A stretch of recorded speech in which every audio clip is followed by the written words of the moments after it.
administração avançando ainda mais, continua trabalhando. Hoje nós nos encontramos aqui no bairro Riachinho para mostrar mais uma praça que está sendo construída pelo prefeito Wanderley Freire.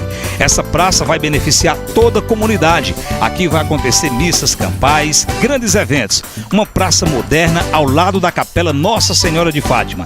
É a administração avançando ainda mais, trabalhando para toda a comunidade do município de Várzea Alegre.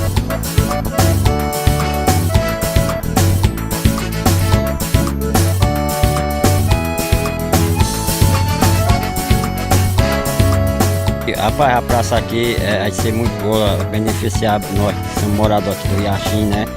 E principalmente eu que frequento a igreja, aqui vai ter missa campais, né? Vai ter onde nós ficar, né? Que a igreja era pequena para muitos fiéis, né? E outra coisa também, ficou muito bonita a praça, né? Vai servir para nossos filhos também ficar aqui, né? E foi bonita a praça. Parabéns, Wanderley Freire, pela sua administração e uma praça muito bonita do Riachinho.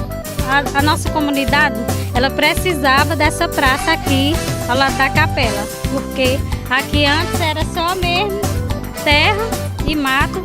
Aí, graças a Deus e a administração do prefeito Wanderley,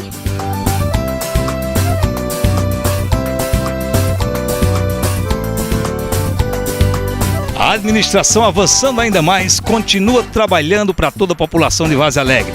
Estamos mostrando a vocês agora uma bela praça que está sendo construída aqui no bairro Praça Santo Antônio. É a Praça Pública do Cemitério da Saudade. Uma belíssima praça com estacionamento que vai beneficiar toda a comunidade. É a administração avançando ainda mais e o prefeito Wanderley Freire trabalhando para todo o município de Várzea Alegre.